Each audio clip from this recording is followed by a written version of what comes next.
Welcome back, my lords and ladies, to the Cast Beyond the Wall. We are your guide to all things Westerosi, and we're here to bring you a review, an analysis, and a fan v. fan debate on each episode of HBO's Game of Thrones successor series, House of the Dragon. In today's discussion, we're going to be doing our initial review of House of the Dragon Season 2, Episode 1, the episode titled A Son for a Son, before providing a breakdown and recap of the story, as well as some analysis on those different story beats. We'll then close out the show by naming this week's losers, winners, and wild card players before speculating about what might happen next. I'm your host, Caleb Masters, and who knew blood and cheese made such a satisfying combination? And I'm thrilled to be joined by my co-host, the number one Kristen Cole fan, sir. Definitely not. My name is Daniel Stoll, and I want Austin Lucari. For those of you that don't know, Austin Lucari used to be a co-host on this show, but he's not here anymore, and I think it's time that he gets some punishment for what he has done. Austin, if you're listening to this, that is a threat. Daniel Stoll has assassins coming for you. That's what you get for dropping the show, dropping this podcast between Game of Thrones series. You should have been here with us. Did you see this episode? The King Aegon's bringing his kid to court. Bring your kid to the podcast. Before we get into it, I do have a few quick announcement and housekeeping things to go over. Number one, are you enjoying this show? Are you enjoying this podcast? Do you like the fan v fan debates? Well, if you do, you can head on over to your preferred podcast app. That's Apple Podcasts and Spotify most specifically, and give us a 5-star rating and review so that we get discovered by more listeners just like you. There are a plethora of Game of Thrones, House of the Dragons podcasts out there, and really one of the only ways we can break through the noise is give us those ratings, reviews, give us a little bit of a boost. If you enjoy the conversation, you enjoy the analysis, let us know. Of course, you can also send any feedback you have to our email at castbeyondthewall@live.com. You can also hit us up on our social media channel, Facebook at facebook.com/castbeyondthewall. And I should also note that neither Daniel or myself have read Fire and Blood, the book the series is based on, so we will not be spoiling future events of House of the Dragon due to book spoilers. And last but certainly not least, this season of the Cast Beyond the Wall, due to a number of scheduling shenanigans, we are going to be pivoting from our weekly schedule. So we're doing this recap after the season 2 premiere, A Son for a Son, and then we're going to be returning in 3 weeks, kind of 1, 2, 3, and doing a talk over what we're calling Pod 1. And this is going to include our review and analysis of episodes 2, 3, and 4. We're going to talk about all 3 of them, breaking it down storyline by storyline, getting a feel, how's the season going so far. We'll then be back 2 weeks after that to do a review and analysis of episodes 5 and 6, and then 2 weeks after that for episodes 7 and 8, and then 1 week after that for a season 2 wrap-up. With all that said, let's jump into today's episode, A Son for a Son. I made a promise to my father that I would rule the kingdom just like him. But the Green made a mistake, and now I demand that they pay for the death of a son, for another son. We must play the board before us. My ships sail at your command. You must crush this beast at its head. We're going to King's Landing. News spreads through the realm. The great houses will come to our side. There is no war so hateful to the gods as a war between kin. Do you accept me as your queen and ruler?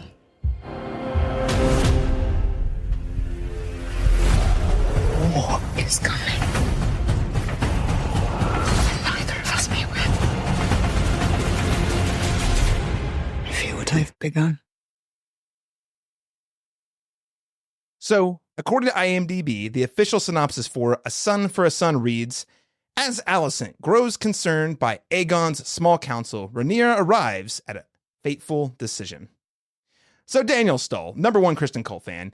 Fun fact, there was a new opening this week, opening title credit sequence. So Daniel Stoll, 2-part question. Number one, give us a refresher. What did you think of season 1's opening title credits? And what did you think of the new one we got to introduce season 2? Yeah, I mean, I think obviously the Game of Thrones was very iconic with its music and the sort of the visuals that were happening. It was a super iconic. It was one of the few shows that many people, including myself, would not skip the intro. Like skipping the intro has become a very popular thing with streaming. Yes. And so that was one that was like, even though that was an option, didn't do it. You wanted to sit through that and enjoy it. And as it prepared you for what you're about to watch. And I not to harp on too much, but I felt like the first season we didn't have that sort of feeling. Like it was good and it wasn't like bad. The first season of the House of the Dragon. So it was the new version of the opening credits for House of the Dragon season 1. Correct. But I really like what season 2 has done, where we have this new, we still have that music, but it's new. And it's like, I love the inclusion of the tapestries for the Targaryens, like, with all of their tapestries that we even talked about in season 1. So I really thought it was a step up for this season 2, particularly. This intro was much better. And I find myself, I'm probably going to be watching the intros again. Yeah, no, I absolutely agree wholeheartedly. So the one thing about the original Game of Thrones opening that was so cool, outside of the fact that just visually it popped and it had an incredible score, such an incredible score that they couldn't possibly come up with a way to replace it for House of the Dragon's theme music, was that it did show you the map of Westeros, and it actually served a function for the audience, like, ooh, where are we going this week? Where is Daenerys in location to everything else that's happening over in Westeros? So it actually served as a bit of a teaser to the audience for what locations we're going to this week. And it also was fun to like look out for the Easter eggs and how the map would change as major events in the show unfolded. House of the Dragon season 1 tried to do a similar thing. I've got to say, and go back and play the clips from last season. Maybe I was coming out the gate and was trying to be really positive, but I really didn't like it very much.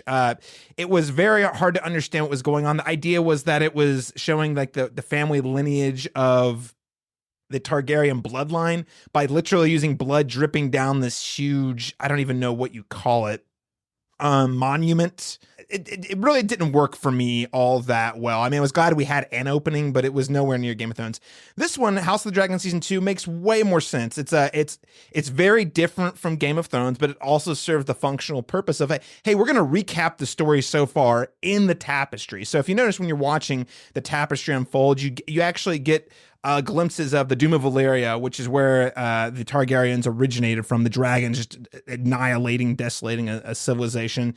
We also then flash back to how Jacaerys named Viserys to be king of the Westeros. And then we get scenes that play up into the more current events in House of the Dragon, where you have both Rhaenyra and Aegon being crowned kings in their own different ways, all through this like really cool, lively tapestry. So I thought it was a great way of saying, hey, here's the story so far. And I really hope they keep adding on to it as the show unfolds, because this is a really, really neat concept. So anyway, big fan of the new House of the Dragon opening, significant step up from season 1's. Now, that said, Daniel, it's been almost 2 years. Last we heard, we were on the brink of war. We saw a dead Targaryen. Well, I guess there's a lot of a dead Rhaenyra Targaryen kid. And you might be asking, well, how do they possibly pick that up and deliver a satisfying episode this season? Are we going to jump headfirst into war? Is it going to be more setup? Turns out a little bit of both. So what did you think of this week's episode, A Son for a Son? Honestly speaking, I'm a little cool on this episode. Not that it's bad by any means. I thought it was a solid episode, but it didn't do necessarily anything to sort of blow me away or create some sort of extremely a deep level of excitement for me. That being said, I still thought it was like a solid return. I felt like a big focus of this episode was to reunite us with the characters that we know. Like you said, it's been 2 years, so it's been quite a while. So it was like, hey, here's this character. Hey, here's this character. Let's remind you who they are, like where they're at, what we're doing. And so there wasn't a lot of movement, I felt like, in the plot or anything like that. In fact, I think we're kind of almost in the same place plot-wise outside of maybe the last like 10 minutes of the episode that we were at the beginning of the episode for the most part. But mostly this episode served as a way to sort of help us remember who our characters are and where they might be getting ready to head as this inevitable war is kind of coming. Yeah, so you were kind of cool. You're just like kind of okay. Daniel's saying this was an okay season premiere. I would say like a solid. Give it a letter grade, Daniel, on A to F score. If I was gonna give it a letter grade, I'd probably say like B minus. He's going like to B minus. B to B minus, somewhere in that range. All right. You know what? I will rebuke you, and I will say you were definitively wrong. Night and day. This is a B plus, Daniel. A B plus opening. I really enjoyed this season 2 premiere. I've got to say, and there's a lot of life things happening. So I found myself struggling to get as enthusiastic for this season as I did last season, even though as you may recall, I really enjoyed season 1 quite a bit. I'm very positive on it. In fact, it is only appreciated in my memory since it's come out. Like, especially I was watching some recaps to get prepped up for it, and I was like, man, this show is really good. I think we were positive on it on this show, The Cast Beyond the Wall in general, but I wonder if in general we were just too harsh on it, because they had it like basically the task at hand was impossible, and I thought they pulled it off pretty well. That said, 2 years is a long time between seasons. This is the longest we've ever had between seasons of House of the Dragon / Game of Thrones. I mean, obviously there was a break between series in there that was about 4 years, but this is season to season. This is the biggest break we've had. And I found myself really appreciating the character work in this episode. So yes, did anything major happen? Well, I would argue yes, at the very end, something major does happen. But most of this is sort of a pseudo recap of where we were. You're looking at different perspectives immediately following the events of the season 1 finale. But what that does is it actually gives us some really high impact emotional moments, especially with like Rhaenyra, for example, even with Alicent to a lesser degree. You get some good Daemon stuff. What I love about it is you get to see how all these characters are reacting to a death in the family. And, we're heading to war, as we'll talk about in later scenes in this episode. But overall, I thought this was a great table setter. It did what all premieres should do, which is, hey, here's where we were. Remember these people? Hey, yep, they're still doing the thing. They have changed a little bit from a character perspective. They are reacting to a thing that happened last year, and we can see exactly the track they're on now. And then I actually thought the sequence at the end, we're going to get to it the last, say, like 10 minutes, I thought was a really compelling sequence.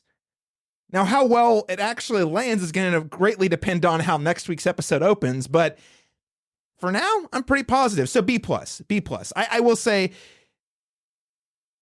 I'm not giving it quite an A because there was some space where I felt like it would have been nice to advance the plot a little more, but beggars can't be choosers. So one other thing I want to talk about before we jump into the scene by scene breakdown here. Now, this season has had a few creative shakeups behind the scenes. Might not be obvious to people who are just tuning in to every episode, but most notably Miguel Sapochnik, aka the great battle episode guy from Game of Thrones. He did things like Hard Home. He did Battle of the Bastards. He did the Long Night. He did the Bells. A lot of the big climactic episodes of Game of Thrones.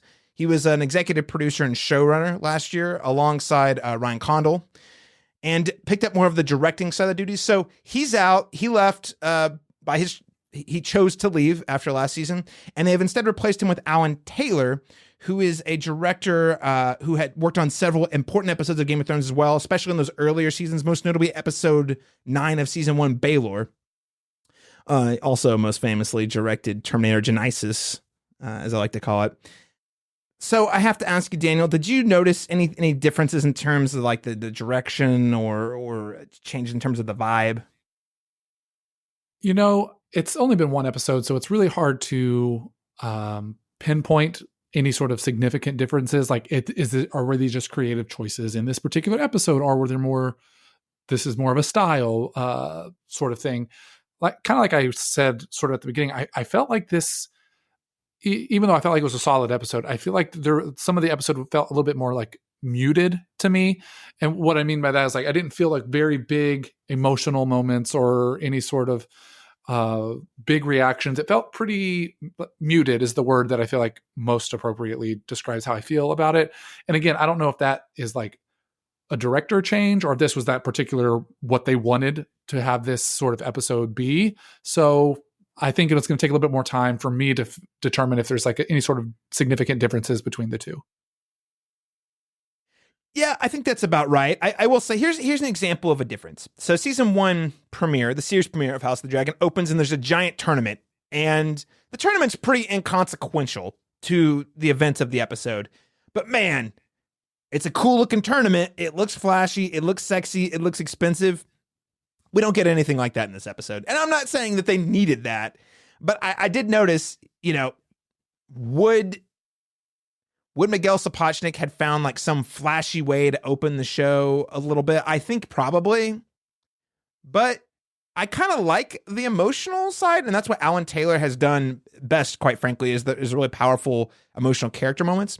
And I hear you when you say you're saying muted. I'm going to say subtle, because I actually think there's quite a bit of really strong character work, powerful acting, but a lot of it's very subdued. It's happening beneath the surface overall. And I found that to be pretty compelling overall. Again, to your point though, too soon to say, because maybe it's just the creative decisions they made with this specific episode. We weren't really, I don't think, have a full view of that creative shakeup until we get to the end of the season, honestly. Well, let's get into it, shall we? Recapping A Son for a Son. So let's start off.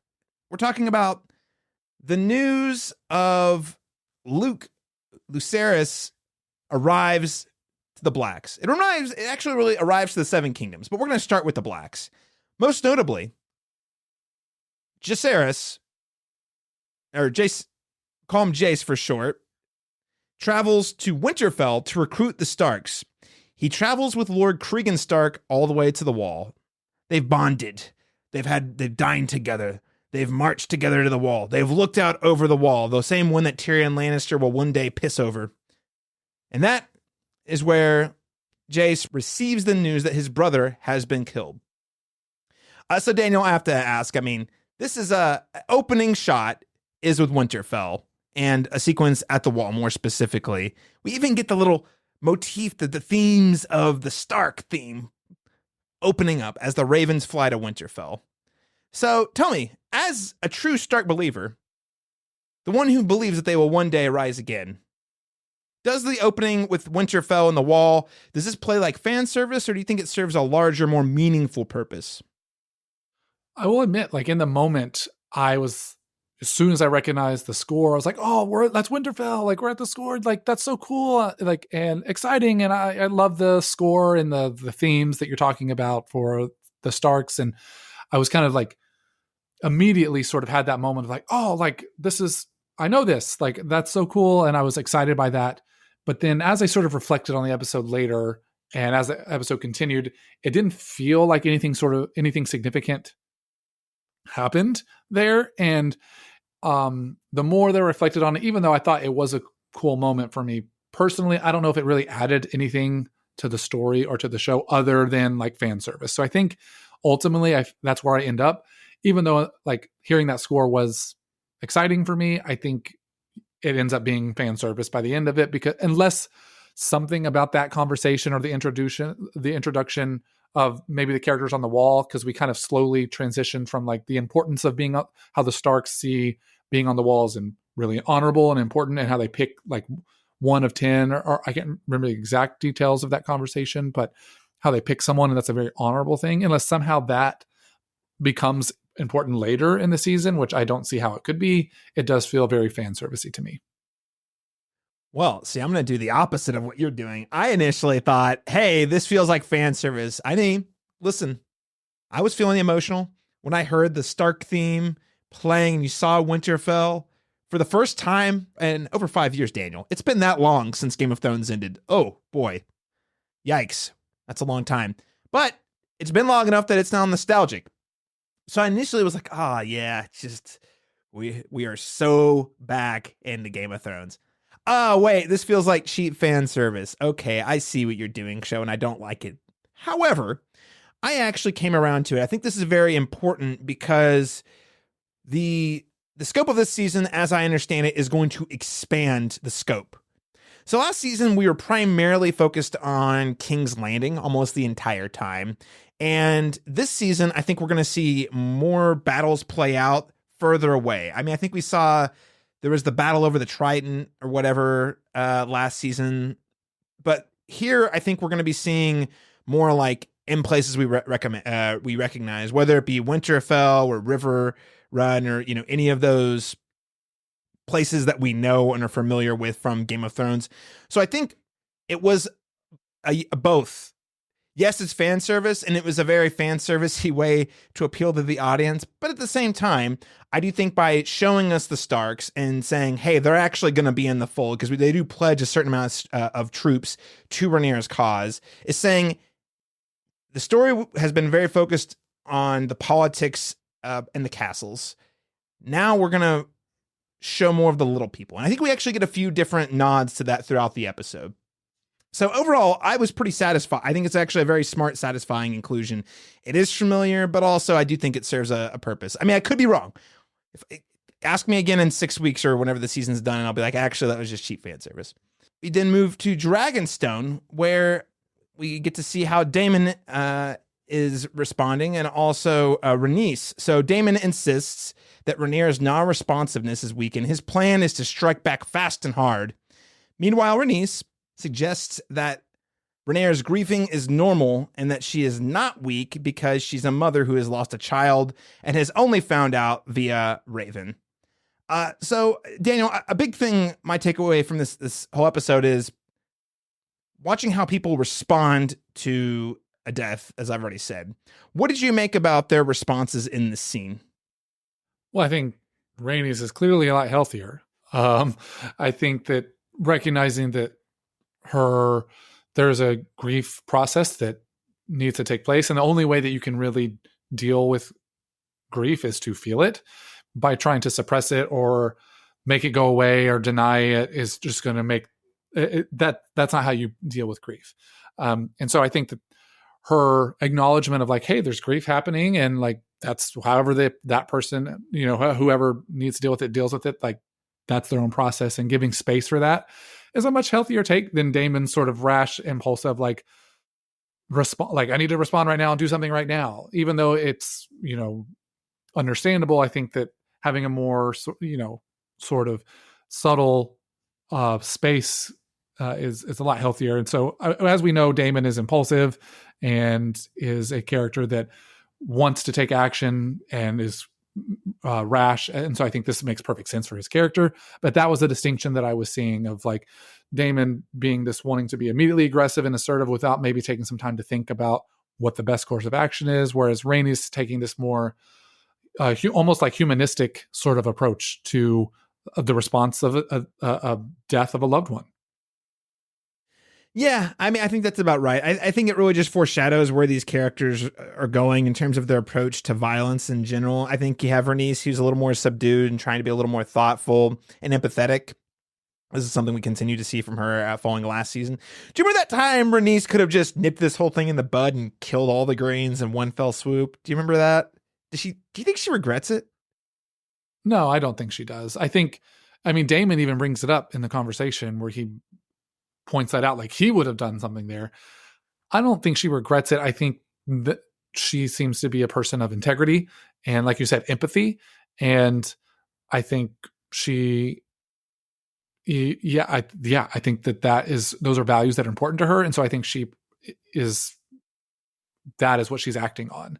And maybe a little bit, maybe proud is the wrong word, but like she's confident. She's very confident in who she is as a person and is going to be that person. Right. Now, I think that's about right. And I dig it. And also that she's not taking orders for Daemon, even if he is married to Rhaenyra, for example.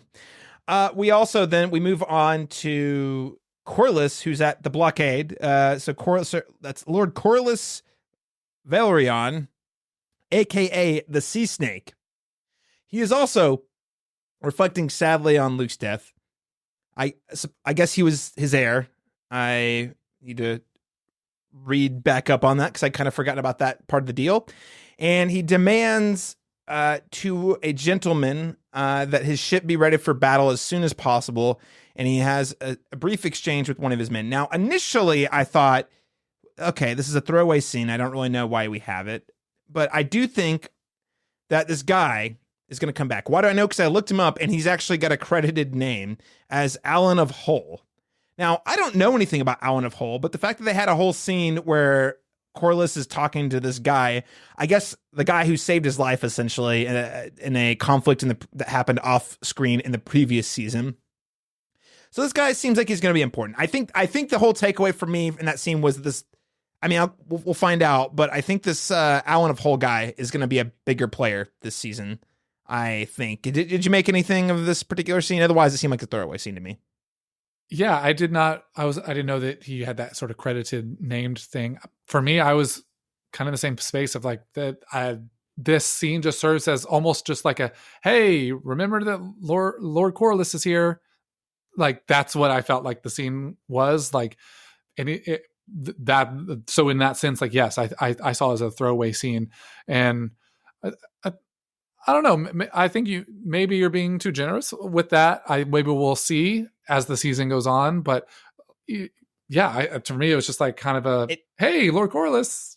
I don't know why else they would put this scene in the show other than just to be like, hey, he's still here. But I'm like, this guy's got a name. Now that doesn't mean anything in House of the Dragon, I guess. Okay, and let's move on to we see Rhaenyra.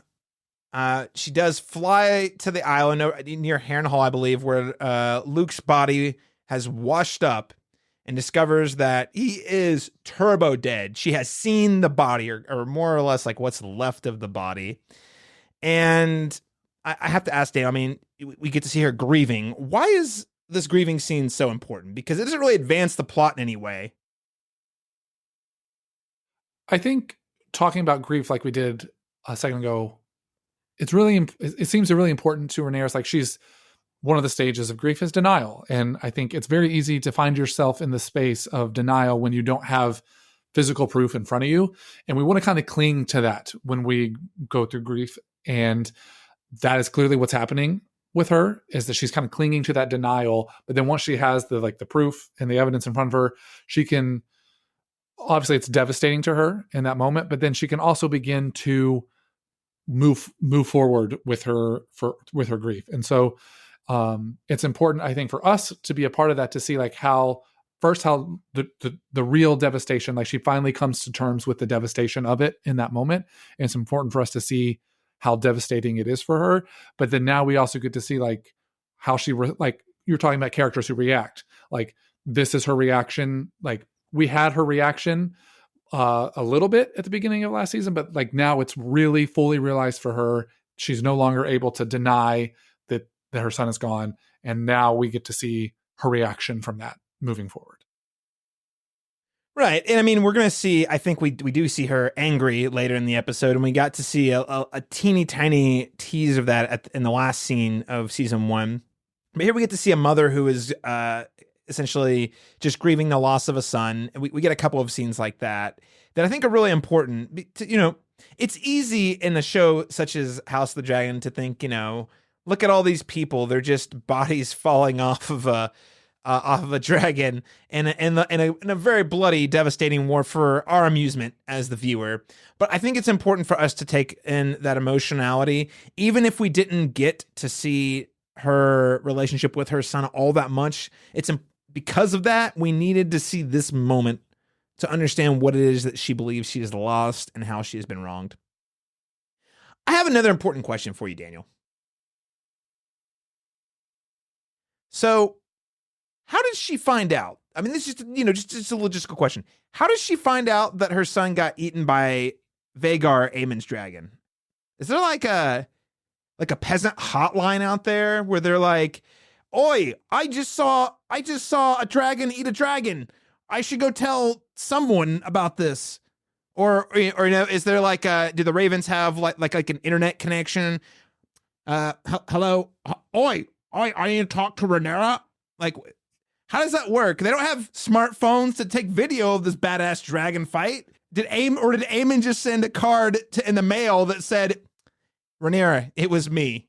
I want my eye back. I mean, how does that, just a, small logistical question about how does Rhaenyra find out that her son has been eaten, and how does she know that Vhagar is the one who did it?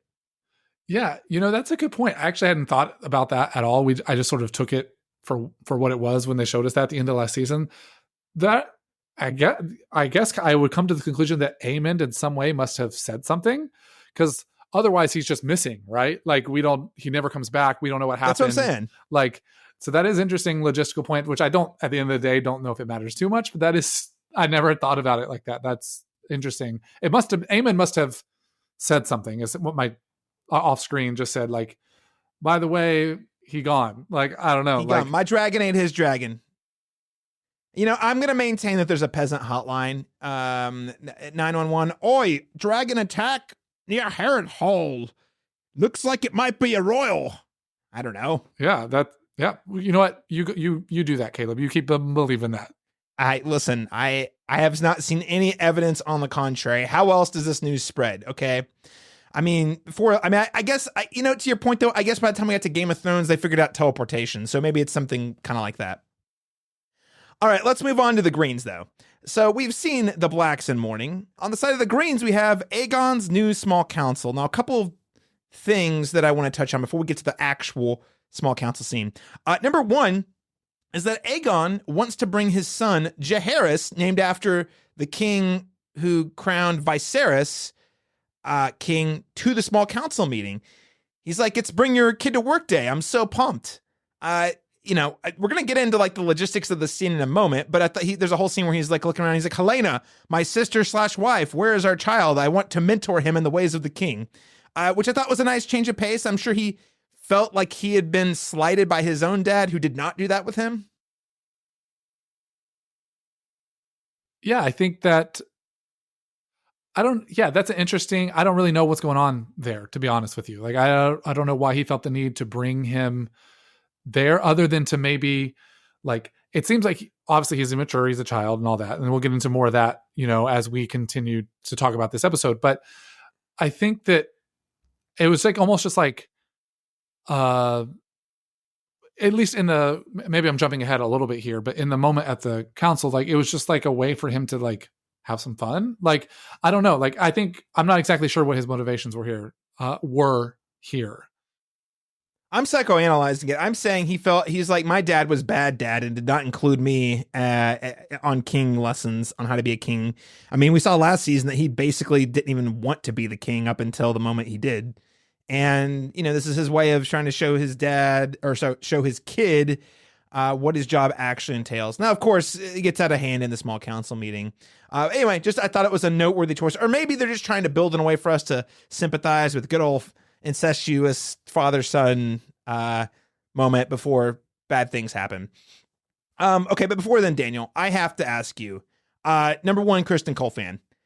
The Queen and Sir Kristen Cole are officially getting busy. We'd only suspected this before, but we didn't know. And you've already confessed on the air how much you love Alicent. So, like, you clearly are a fan of Sir Kristen Cole.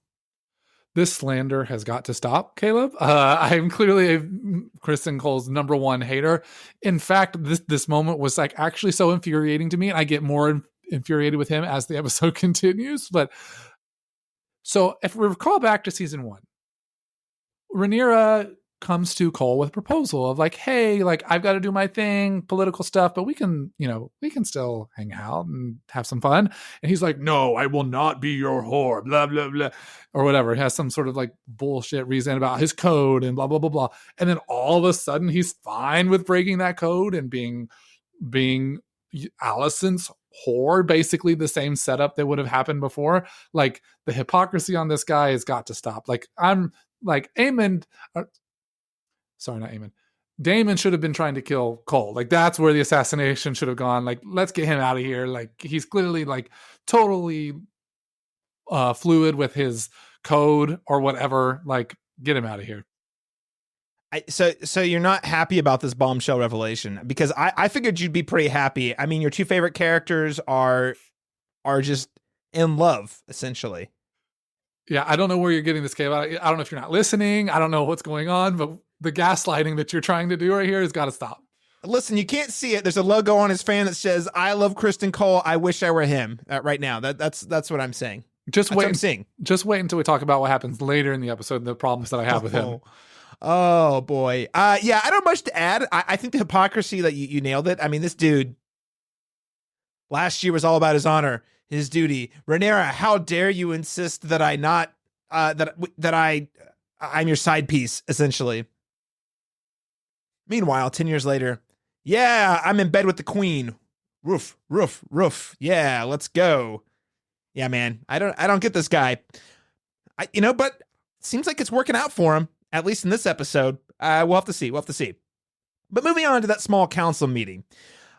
So I found this to be a lot of fun. Small council meetings are always highlights of an episode for me in terms of Game of Thrones, House of the Dragon. And this episode was no exception because we get to see the fun dynamics at play. How do the personalities rub up against each other in these like more formal business type settings, essentially. And formal and business, except for there's always like one or two people who are just kind of silly and ridiculous. In this case, it happens to be the King Aegon, who brings his son Jaehaerys to the small council, and Jaehaerys then starts messing with Tywin Lannister, the hand of the coin, and eventually Aegon's arrogance begins to show whenever he realizes that Tywin is annoyed, so he tries to push it a step further. Now, not Joffrey Baratheon levels of further, but he's like, hey, what if you just play, you could play pony with them or something like that. It just gets kind of silly. And then eventually, Alicent comes in and says, enough is enough. We've got important stuff to talk about. And we get to the next round of interesting personality conflict where we have Aegon, who's like, yeah, man, I got nuclear bombs. Let's just drop them. Let's just drop them right now. Let's just get it over with. We know it's coming. And then Aemon shows up and he's like, yeah, let's do it. And let's drop it right here. If we drop it right here, we'll win like immediately. And then of course, Alicent comes in and is like, whoa. That's kind of crazy town. We don't want to go there yet. We don't want to kill that many innocent people. And then Otto's like, they have a point, but also, sure, let's try and see how this goes. So Daniel, what is your read on these new dynamics that are at play on the new small council? Yeah, I mean, I think that we're definitely highlighting in this episode Aegon's immaturity. Which isn't surprising. Like, he's a child, and he isn't taking any of these. He's in his 20s. He's in his 20s by now, dude. Come on. Oh, is he really? I think he looks so much younger to me. We're old, Daniel. Thanks for selling us out. We're old. Okay, sorry. He's got kids. Yeah. Yeah. Okay. I don't know what I was thinking. Anyway. Yeah, I think Aegon is obviously very immature.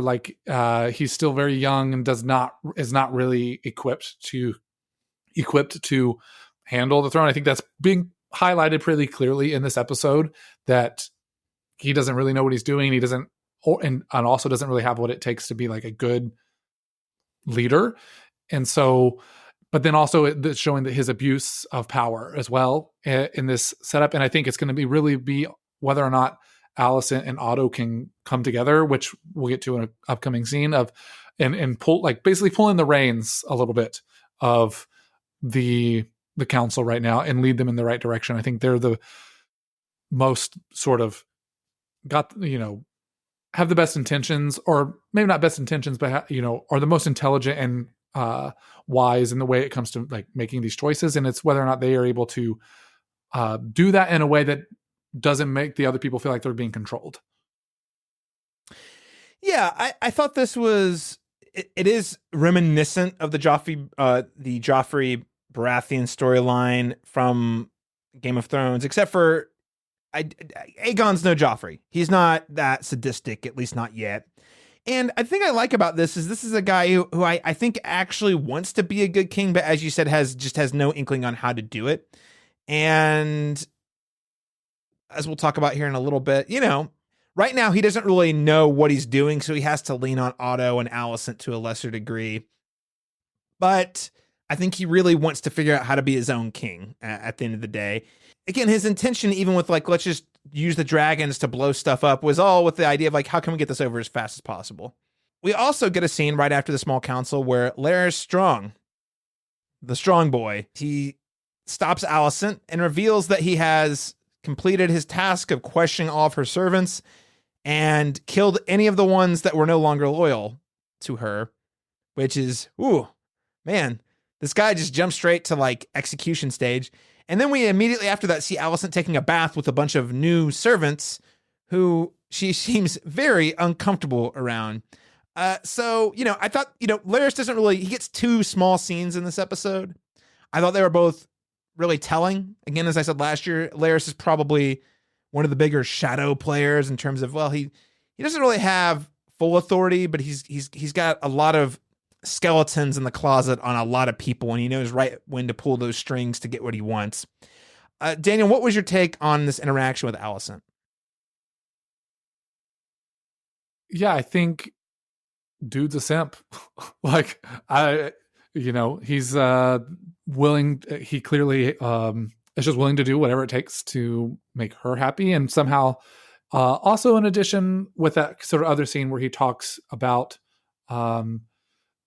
trying to maybe make some maneuvers and talking about how the Hand of the King, maybe sowing some distrust or some discord with the Hand of the King, with Otto, trying to make some moves. Like I joked last week about Little Toe, calling him Little Toe. I think that nickname is going to stick for me, but weird, has some like Littlefinger-esque vibes to him. I think so not to make a comparison because I think they're very different characters, but ambition and like working in the shadows, he definitely has some of those little finger tendencies, I think, in him. And so, like you said, like we didn't get a lot of him, but I think perhaps we're setting up for like some sort of long-term him trying to make some moves to move up as we continue to see him interacting with the people around him. Yeah, I'm curious about. I'm really curious about what his goals are, because he's already. I mean, he's basically got the queen in his back pocket. So I'm wondering, like, what is he going to try to do next? Is he going to try to position himself as Hand of the King? Like, where does he go from? And at the end of the day, what is it he really wants? Is it just power? Is it money? I guess I'm just curious, because he's risen to the. I mean, he killed his own family last season in order to gain his position and gain trust of the queen. So I'm not sure what to make of him, but it's going to be interesting to watch. And the shadow players, the politicking behind the scenes has always been one of my favorite dynamics of the show. So I'm very excited to see what happens next. It's also interesting because he is a strong, and most of the strongs are on Rhaenyra's side, is my understanding, right? Because like we have her whole boys and all this other strong boys. Yeah, he killed a bunch of them though. True. Yeah, so it's that is true. Like I don't know if we are aware of too many more out there, I guess, but it was interesting that he's the one of all the strongs that we knew, he was the one sort of dissenting in that. So yeah, it'll be interesting to see where he goes from here. Do you feel like he has any intention to threaten Alicent? I mean, based on what we've been showed, no, but that's what I was starting to think of. Maybe he's some sort of like really deep undercover sort of spy-ish type character, but I don't get that vibe. I think that he's really committed to the Alicent. And so it's just interesting that he ended up on that side when all the other strongs were on the other side. Well, I just think it's weird that she's in the bathtub and she clearly is aware that all the people who are bathing her, who are in her innermost sanctum, are his people, and it's like she's probably afraid. I'm just like, she's probably afraid to say anything because she also knows what he's capable of. Right. So that's what I'm saying. Like, he's loyal to her, but at this point, it feels like the dynamics are kind of shifting in terms of who's got the power in the relationship, like in a very creepy type way. Yes, absolutely. Alicent and Otto then debrief about the meeting, and Alicent insists that Otto has been undercutting her authority, and I would say, in a very true Father's Day moment, says, "I hadn't thought about it that way." The two conclude the conversation by agreeing that the only way to get Rhaenyra to bend the knee is with violence, although Alicent is still trying to figure out how to do it without massive casualties. So you were already alluding to this earlier, Daniel. I mean, of course, having the two of them on the same side, in sync, working with Aegon is going to be a challenge enough in order to get what they want, which is they want the throne. They want no war, minimal casualties, minimal negative impact to the crown. Why is it important for them, the two of them, to play their hands together with Aegon and Aemon very carefully? Yeah, I think it's clear that, Aemon in a lot of ways is the catalyst for the reason that this war is inevitable because of because he killed, because of the way that he killed Luke. And even if it was like slightly accidental, like maybe didn't mean to go that far with it, it is the sort of catalyst for all of this. And so we know that he's like willing to do some big things. And, from what we've seen of Aegon, he's not exactly the most reliable person. And so they are going to be, like I said earlier, sort of need to be reined in, see if they can be contained in some way, but also done in a way that where they aren't going to, where they're going to be still on their side, and they're going to be able to be controlled in a way where they don't feel like they're being controlled. I think it's going to be really important for Otto and Alicent to manage that. And I think it's going to take them being together. Like, I think this interaction is really important to make sure that they're on the same page. Like we've seen, over the years now that they have had some differences on how to approach things, but I think it's going to be really important for them to be united.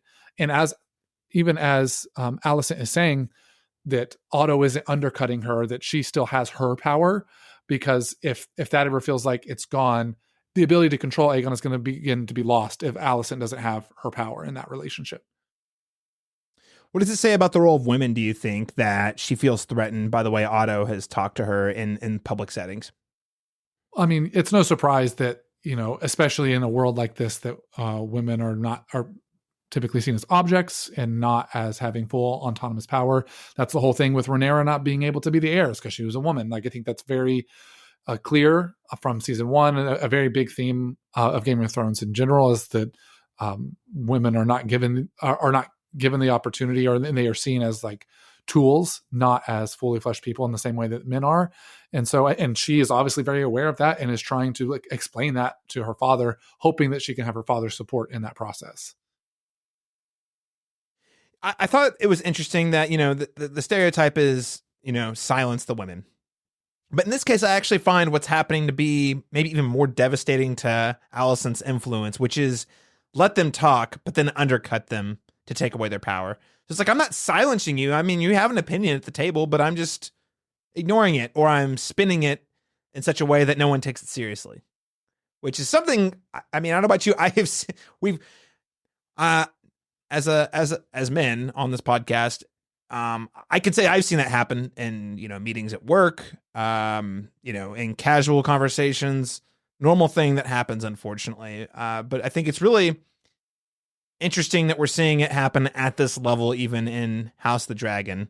Again, it's not you have a seat at the table. We're just going to ignore you, or we're not going to take you seriously. We're going to undercut what you're saying so that it has no real power. And Alicent, again, being sort of the savvy character, she's just calling it out, which I also found very notable to her dad on Father's Day. Well, let's talk a little bit about the new king of the Seven Kingdoms. That is King Aegon the Magnanimous. So, Aegon holds his first day at court, being named Aegon the Magnanimous. By the way, magnanimous, by the way, is defined as generous or forgiving, especially toward a rival or a less powerful person. Aegon then decides to be generous at this time and hears out some petitions. Initially, he wants to be extremely generous. Gerard has sheep that have been taken by the crown, and Aegon initially says, "Oh, we took your sheep and you want them back. Well, yeah, we'll give it back to you." And then Otto has to march up there and be like, "Nah. We took those because we're going to need those very soon." By the way, I thought this was interesting, and something I just, a message that I feel like people in places of influence need to, especially political offices, need to be thinking about all the time, which is when the king speaks, Your Grace, all hear it. So Aegon's used to being the guy who just says stuff and no one really cares or takes him seriously because he's kind of lived in this sort of like bubble of royalty where it's like a family dynamic, right? Well, now he's the king, and when he says it, even without the power of social media, everyone takes it as gospel. Everyone takes that as the word, as the decision. This is the law or the rule of the land, what he has said, what he has promised. And so I thought this was a really nice coachable moment by Otto. And I also saw, again, this is where we see Aegon actually pushing back against listening to Otto, but also pushing back at the same time because he has another person, Hugh, who represents the Smiths, who are building the Scorpions being those giant weapons that can actually kill a dragon. You may remember them from Game of Thrones the final season, where they were planning to use those on Drogon and failed miserably. But the giant scorpions with the spears, and you even saw one of them on the castle wall earlier in the episode. And basically, Aegon decides, you're right, Hugh asked for them to be paid in advance, because basically it's so expensive they can't afford to both feed themselves and take care of themselves and build the scorpions. So they basically ask for payment in advance for these. And Aegon agrees, stating that we need the common folk, the little people who are doing the work, who are going to fight our battles for us. They need to have their basic needs met, which is going against what Otto is suggesting, but also very clever. So Daniel, I have to ask you, what did you think of the friction that we're seeing between Aegon and Otto here in court? Yeah, who knew that Aegon was going to be the Oprah here? Like, you can get your goat and you can get your money and you can get what you want. Like, just be willing to just give and give and give. Who would have thought that coming from Aegon? When they call you the magnanimous, you better live up to the name, apparently. Yeah, he was trying real hard to live up to that. No, I think that, again, it shows the incompetence, I think, of Aegon. Like, obviously, there's a little bit more nuanced take than just give to people what they want. Like, that sounds great, but like, can you actually do that? And then if you can't follow up on that, then your words, as Otto was sort of saying, like, aren't going to mean much to people. Yeah, I think that obviously they're talking about the words of the king here and how it's important to make sure that your words are meaningful and what you say means something. And I think Otto is doing a really difficult job here of trying to teach that to Aegon. But my guess is, or my fear is, that like, as this continues throughout the season, Aegon is going to become more and more frustrated that Otto is doing this, and that could result in a lot of some sort of decision being made, especially with Larys Strong sowing seeds of doubt with the hand. So yeah, we'll have to see where this goes. Yeah, I think you're about right. And I think using Larys again is making his moves here just by planting the seed of, hey, Aegon, that was a great first day in court. Just so you know, Viserys, your dad, people didn't really take him seriously because he wasn't exactly known for delivering on promises, and he wasn't always a strong ruler. Do you want to be remembered like him? No, I don't. I'm very aware of his reputation, and I want to be a better king. I'm already doing my best. Well, maybe like why do you have the same hand of the king as him? Kind of creates the perception that Otto is actually the one ruling. Anyway, just planting that seed for future, which I find fascinating. Let's talk a bit more about this assassination scheme that is sort of the climactic moment at the end of the episode and how this starts to take shape. So Daniel, do you remember the White Worm? Do you remember her? I do remember her. And to be honest, I'm a little, even with this scene a little bit, I'm a little, either I don't remember because it's been so long, or I'm a little confused exactly what her goal is. Well, I think that was the $1 million question, because last season we also were very confused on her goal. Apparently she was a lover of Daemon's at one point, but then was also doing business with the Hightowers. And then there was a coup attempt by her on the Hightowers when they kidnapped Aegon. And then Larys and Alicent had her brothels burned or whatever. It's very confusing. Her motives are still kind of unclear. I was going to know, outside of her unclear motives, there was also the slippery accent and it was initially very difficult to follow. It seems she has toned it down this season, I would say.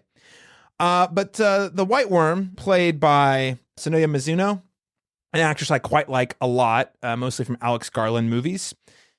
She is discovered by Sir Eric Cargill. That's Eric with an E, who is on Team Rhaenyra. And she's stowing away on a ship to Dragonstone. And then, of course, Daemon, being the scorned lover that he is, calls her out and confronts her upon arrival and says that she is to be treated as a traitor to the crown. So, Daniel, I mean, is it any more or less clear to you what her role / loyalties are in this situation? Not really. So I'm still a little bit confused about exactly what she wants or what she's doing. Like, I think she's like, she says that she's like the common folk or in this episode. And so, yeah, I'm not exactly sure. Like, obviously Daemon is against her. So she's not on their side, but I think I don't think she's on anybody's side, really. It sounds like she's just doing what she thinks is good for her. Like, she's playing the game in a sense of like, doing what is best for her, and doesn't have any loyalty or allegiance to anyone, sort of like a mercenary a little bit in that sense. But yeah, I'm still a little confused about exactly what her character is and what she wants and where she fits into all this. Yeah, well, either way, she does have lots of information that she will use to her advantage. Now, we do see Rhaenyra return to Dragonstone and has just one thing to say. It's the only line she gets this entire episode, by the way. I want Aemond Targaryen. The same way Daniel wants Austin Lucari, apparently. So Rhaenyra and Lucerys have a nice touching moment where they reunite for the first time since Lucerys was discovered dead, in a deeply sad and heartfelt moment. And then there is a funeral that's held for Lucerys, Luke, by the Blacks. That's also cross-cut with a nice quiet moment of reflection from Alicent. So we see, of course, Rhaenyra is mourning the death of her son. We've already seen her have her personal moment of grieving, just her by herself. Now we get another follow-up moment that I found extra touching, where she's able to have a moment of grieving with her other son, where they're sort of reflecting on what they've lost. And then we have the formal ceremony where she's essentially burning his remains. It's sort of like she's letting go of him, which, deeply sad, deeply touching. What I found interesting was the way it was cross-cut with Alicent, though. I don't know that Alicent's very sad about Luke dying, but I do think she's very sad about the fact that her son was the one who did it. What did you make of this, the way they cross-cut this, Daniel? Yeah, I found that to be quite interesting, too. At first, I didn't know if they were trying to maybe sort of bring up the fact that, back in season 1, like, they started off as friends, so like very like best friends. I didn't know if they were trying to like tug at those heartstrings a little bit. I don't think that's what they were doing, but for a moment I thought that, like, they're trying to, like, what could have been, we could have been friends, but this is where we're at. But I think I landed more kind of with what you were saying there, Caleb, where there's Otto and Alicent clearly know that, like, there's going to be some response, and they want to make that response from the Blacks mitigate that response as little as possible. And so that's where all this careful moving and being very careful and not having these big responses to that, because they want to try to mitigate that as much as they can. And so I think that there is some sadness in her and knowing that, like, there's probably going to be some sort of retribution coming, and a little bit of fear about what that might exactly look like. And also knowing the inevitable violence that is coming and what that means, how they're going to maneuver through that. And, they're all going to be, anyone is at risk at this point. And so that was sort of my feeling, at least on Alicent's side of things. Yeah, I guess, like I said, I just think that she's the consequences she's taking seriously. She knows the violence that is about to ensue. She knows that her relationship with Rhaenyra it was already pretty much dead, but it is now irreparably broken. There's now a blood feud, and it's almost like she's mourning that a little bit. She's mourning the fact there's a blood feud, and that likely more of their family members are going to die. Now at this point, we see that Daemon, after hearing the magic words of "I want Aemond Targaryen," is like, I got an idea. I'm going to go talk to the White Worm and get some information from her in exchange for her freedom. So what she does next, no idea. Honestly, not totally sure I care. This character's been kind of a weakness in the show for me so far. I hope the future episodes change that. But so far, kind of a weird swing. He then heads to King's Landing and recruits one of his old gold cloak connections to assassinate Aemond, or I guess, as we see later, a son for a son, so another son, along with one of the rat catchers. And sorry, Wes Anderson fans, this rat catcher is not played by Ralph Fiennes, unfortunately. I was very heartbroken to find out that there was a rat catcher not played by Ralph Fiennes. You should go check it out, Netflix, The Rat Catcher. Totally great little short film there. So the assassins are named Blood, who is the gold cloak, and Cheese, the rat catcher, which is kind of funny. Their names are never said in the fiction, but that is how they are credited online and in the wikis. So Daniel, Daemon's idea. He's going to go recruit a gold cloak because he used to, of course, head up the City Watch and has a bunch of loyal followers there. He's going to recruit one of them to work with a local rat catcher to sneak into the castle and kill Aemond Targaryen. What do you think of this plan? It seems like a pretty terrible plan to me. I don't understand how Daemon thought at any point that this was going to be a good or successful plan. And the whole time that this sort of sequence is going on, I was just waiting for the terrible thing to happen. And I don't even think that was, I think Game of Thrones sort of, when watching Game of Thrones, in some ways trained us to have that feeling. I don't even think that was what was happening for me. I think like in any story or movie or show, I would have felt like something terrible is about to happen because this is a terrible idea. Like, how is in all of Westeros, these two like nobodies going to be able to like sneak in and get past all the Kingsguard and get into where Aemond is, and then also successfully kill what we have sort of been set up to believe is one of the best fighters in the show. Like, how is this going to ever end up in a good thing, in a good way, rather? And so I was pretty sure from the beginning that this was an absolutely awful, terrible idea. And I was surprised that Daemon even went along with it or like came up with it. Would you say this idea is better or worse than firing a photon torpedo into an exhaust port that's no bigger than 2 meters wide? Well, if I'm using my results-based analysis, it is way worse. I guess these guys just don't have the force. I guess that's. I mean, actually, we don't really know how successful they were. We'll talk about that. But yes, these guys do have a plan to sneak into the castle. But first, there are other plans of violence that I would very much like to address. One of which is that Aemond is conspiring for war plans with Sir Criston Cole, your favorite character. Now, one thing that I think is pretty disgusting about Criston Cole is how scorned he is against Rhaenyra. So they're talking about Aemon's like, I can't believe that my mom just doesn't want to like obliterate her with my giant dragon. I mean, it'd be so easy for me to do. And Sir Criston Cole's like, well, your mother, I'm not biased at all. I just guard her, look over her. She's a gentle spirit. She's a soft soul. Rhaenyra, however, is a cunning spider. Long ago, she drew Alicent into her web, intoxicated her. It's not your mother's fault.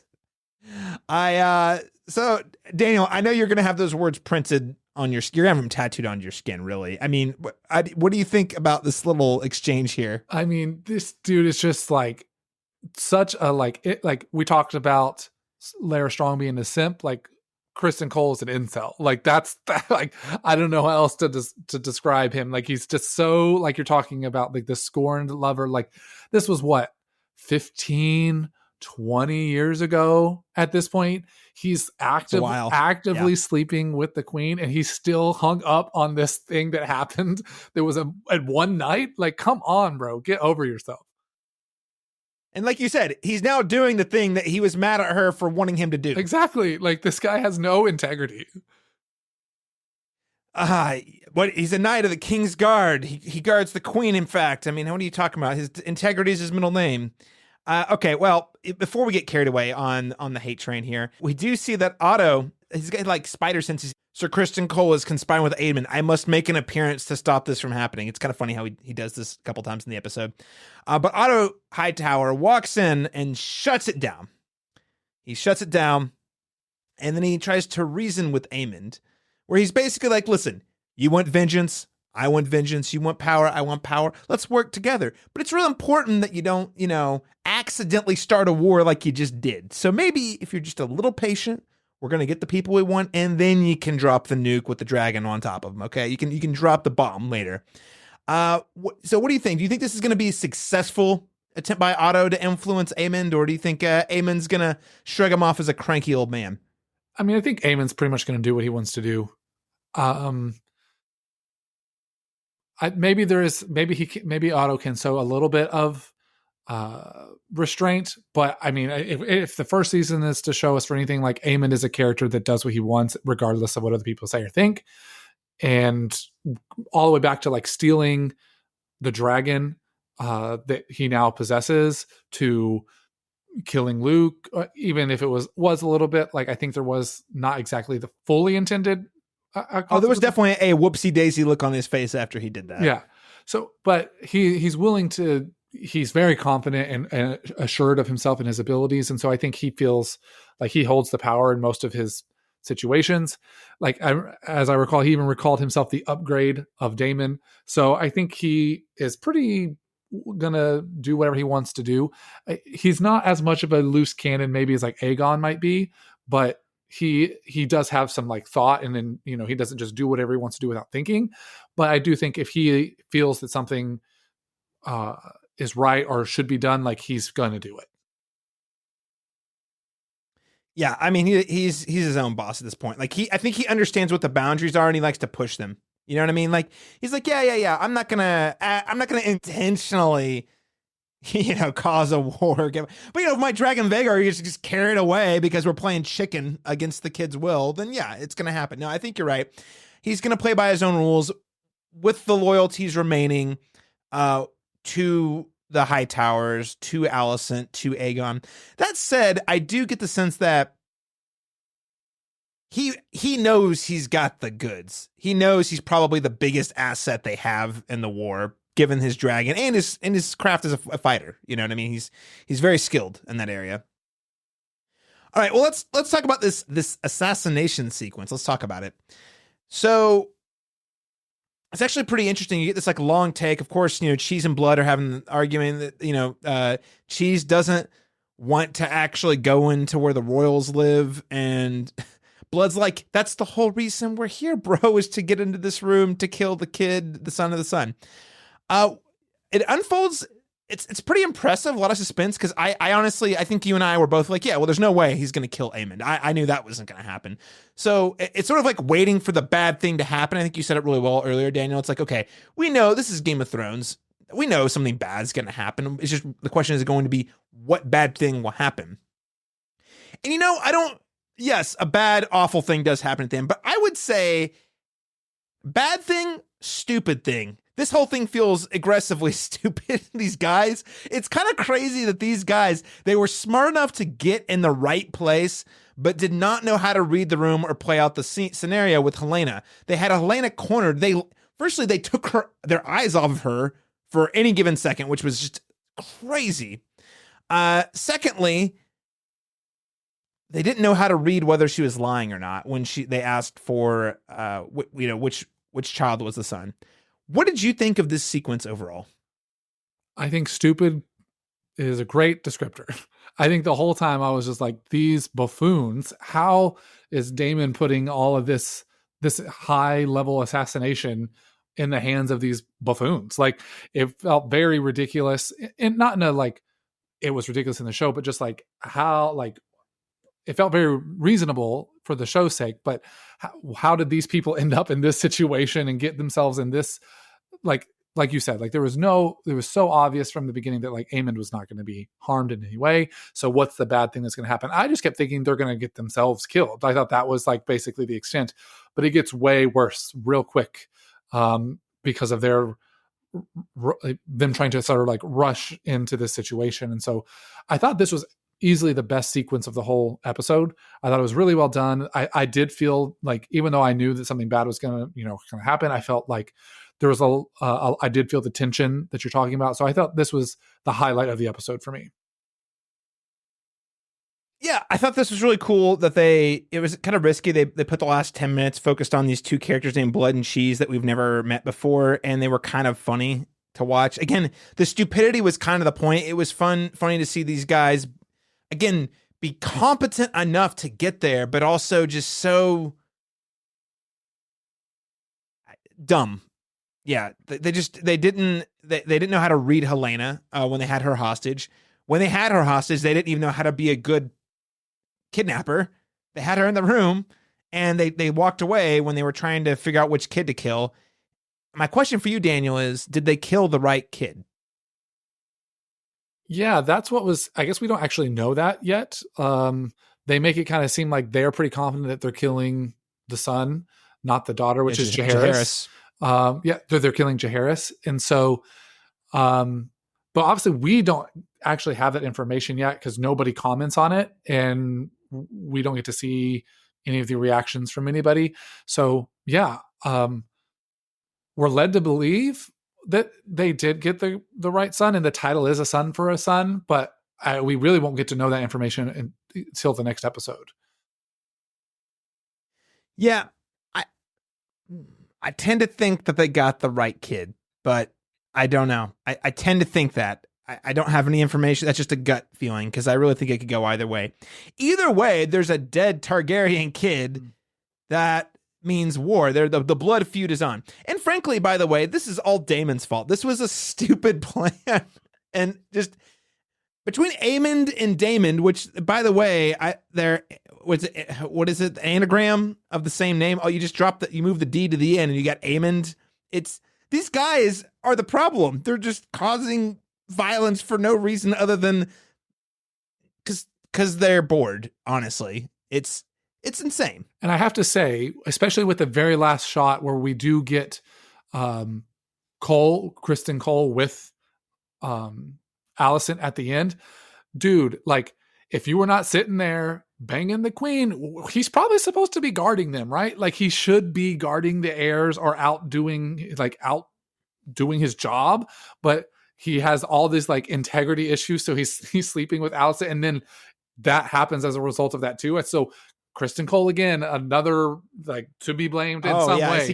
Are they gonna ask him? So where were you at? Yeah, like I was guarding the queen. Like what? Like I guess we don't know exactly where his like station is, but how did they get all the way into the room when not passing a single guard? Like it seems like that was perhaps Cole's responsibility.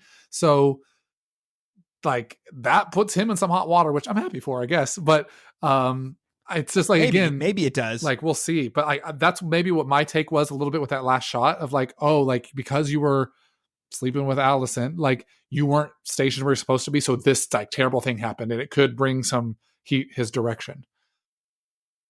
Daniel, I have to ask, I did find it quite funny that they were sleeping together again at the end, where at the beginning of the episode, Alicent was like, no more.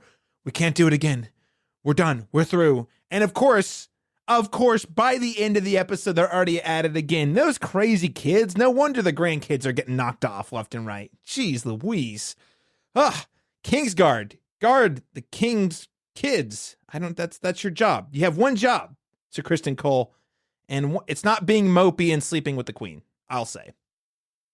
Well, Daniel, I think that does conclude our recap of the episode. To begin wrapping up, I did want to bring us back to our segment that was new last year. We're going to be wrapping up every episode by awarding honors to various characters in the episode. And always, every episode, it'll be who wins, who loses, and who's the biggest wild card player. And also, if you happen to have a special award to hand out to any of the characters or moments, this is the time to do it. So Daniel Stoll, who is this week's winner? Okay, what's your scorecard? Bear with me, Caleb, because in reality, I don't think there were any winners this episode. I think pretty much everybody had terrible things happening or non-important things happening. So I'm going to bear with me here. I'm actually going to pick Jace or Jacaerys. And the reason I'm going to pick that is because he gets to have an emotional grieving moment with his mother. And it's a very touching and yes, they're devastated by the loss of her son or his brother, but they have an embrace And it's very sweet and touching. And they get to have that special moment of grieving together. And so I'm going to say he gets to win because he has that moment with his mother to go through grief. I thought you were going to say because he got to go wine and dine in Winterfell and go look off the side of the wall and talk to the Northerners. Did you hear the accent that the actor played Cregan brings back? Sounds like Jon Snow. I thought that was what you were going to say was the reason. But I mean, your reasoning's pretty good. He gets to have a bit of emotional catharsis, so good on you, Jace. I'm going to say this week's winner is Larys Strong, because he didn't lose anything. And in fact, he wins by sowing seeds of doubt and mistrust amongst his political allies that he's looking for a way to gain power through them. So I think he wins simply by not misstepping and successfully putting a bug in a couple people's ears. Now, that takes us to the loser, Daniel. Who is this week's loser? I mean, it has to be what we assume to be Jaharis. Like, he died. Like, he lost his head as a little child. Like, again, we are kind of assuming that that's who it was. We're not exactly 100% sure that that's who it was, but it has to be him. Like, he lost the dead kid lost. Yeah. Whichever dead kid it was. Yeah. That's the loser. Oh, I'm going to go a different direction here. I'm actually going to say Rhaenyra and Helaena, because they both lost children this episode. Helaena, which, by the way, Helaena tried to warn them about the rats. I don't know if you caught that. She's so good at warning people about things, and they just don't listen to her. The beast beneath the boards, the rats. You got to listen to Helaena, man. Fortune teller. But no, she lost a kid. She was held hostage. And then Rhaenyra, who essentially is grieving this entire episode, barely talks. And by the end, has been kind of betrayed by Daemon because she's going to find out that he did this, and that it's the reason that the war has escalated, which I'm certain it will very quickly. So I think Rhaenyra, or the mothers really this week, are the ones who lost.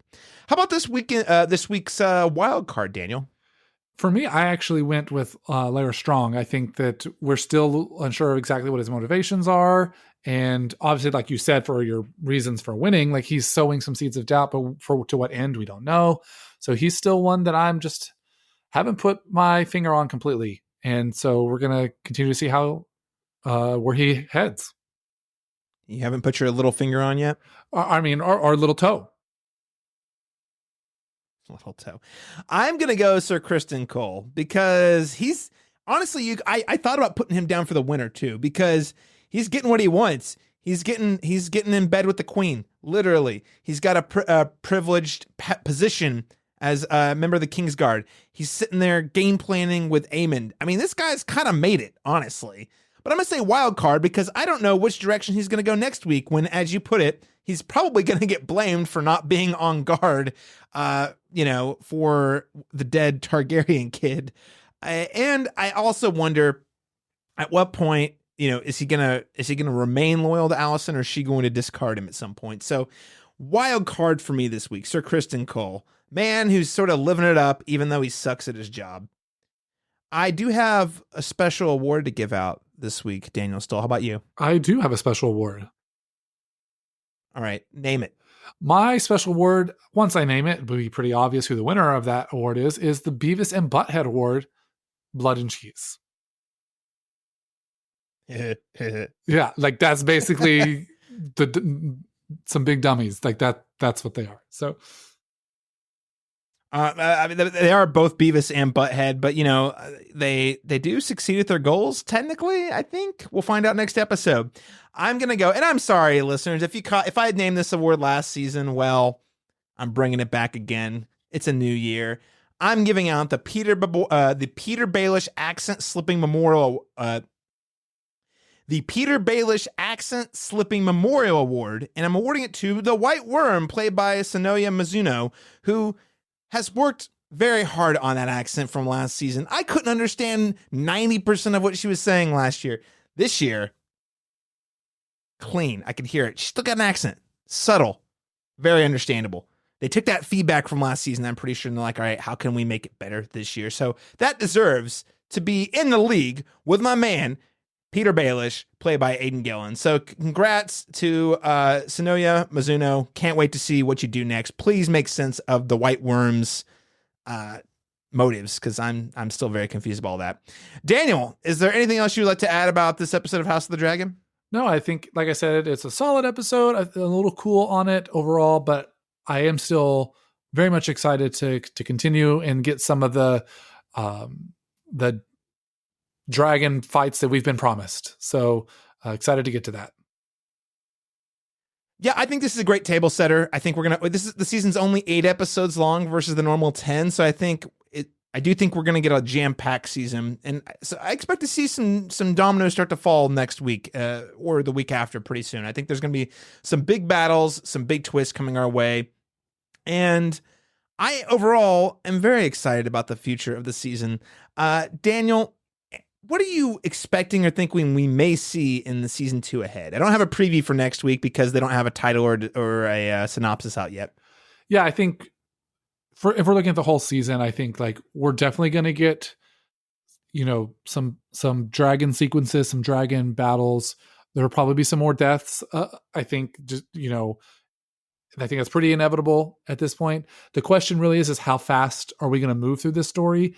Like you said at the top, like I haven't read the books that I don't have any context for this. So I don't know exactly where we're headed, but I think continuing to like the battle between the Greens and the Blacks is clearly we're set in that space. And we're going to continue to see these like punching back and forth throughout the season. Like they got their, the Blacks got their kick back, even if it wasn't the punch back they necessarily wanted, but now the Greens are going to have their turn, and we're going to see this back and forth throughout the whole season of them going back and forth. I think, to be a little more specific, I think we have a battle at River Run that's going to happen. And again, I don't have any knowledge from the books, but they mentioned that particular area several times in this episode. They mentioned the Tullys a few times and the Starks. How I think in the preview for next week, they said the Riverlands are going to be the key to the war. So I actually think we're going to see a pretty dramatic battle happen in that area of Westeros. Now, I don't know who's going to win. I don't know the specifics. I just think that they're telegraphing that, yeah, this is going to be a very big turning point or big moment in the wars to come. So not much more to say other than that. Daniel, I don't know. We're both wearing black here. I mean, I got little Meow Wolf black going on here. You're wearing Kristen Cole for life black shirt. So which house team would you say you're on this week? Yeah, I think again, I'm not super convinced by either house as a whole, but man, just give me some more Alicent. Like I'm all for her. So he's all for her. With Sir Kristen Cole. No, I hear that. He can die. Like he can get out of here. He's terrible at his job. He's a hypocrite. He does nothing good. Get him out of here. But I just love Alicent as a character. I think she's, to me, the most interesting character. So. All right. Well, very cool. We'll find out in the weeks ahead, listeners. Hey, we'd love to get your feedback or questions, comments, thoughts on the episode. You can email us at castbeyondthewall@live.com. And you can also hit us up on social media at facebook.com/castbeyondthewall. We do technically have a Twitter or X at cast_beyond_GOT. And as I said, if you did enjoy the show, you can leave us a rating and a review on your preferred podcast app, most notably Apple Podcasts and Spotify. Doing that is the best way to help us get discovered by more listeners just like you. We have several exciting things up ahead. Now, as I said at the top of the show, we are not going to be back next week. So we're breaking format for the first time, and this is our 10th year of the podcast. We're not going to be doing weekly recaps. So make sure you join us on Wednesday, July 10th, when we continue to go beyond the wall in our breakdown of what I'm calling Pod 1, aka episodes 2, 3, and 4. Daniel Stoll, is there anywhere people can keep up with you on the internet? Yeah, you can always find me at Letterboxd at dstoll. I actually just posted my Inside Out 2 review. Y'all should go check that out. And then also you can find me on Instagram, dstoll, same tag there. Are you feeling some anxiety, Daniel, after this episode? Maybe some hints of anxiety, yeah. Okay, did Inside Out 2 prime you for the season of Game of Thrones? Are you ready? Inside Out 2 for House of definitely the Dragon? taught me some ways to handle my anxiety in a healthy way. All right. Well, I haven't seen the film yet. Can't wait to get your thoughts there. Listeners, you can keep up with me. Of course, I do all my film reviews, analysis, essays, my film podcast, all that over at thecinematropolis.com. The podcast is the Cinematic Schematic. Otherwise, you can find me on all the social media channels, whether that be Letterboxd, Instagram, X, at C Masters Talk. That's letter C Masters Talk.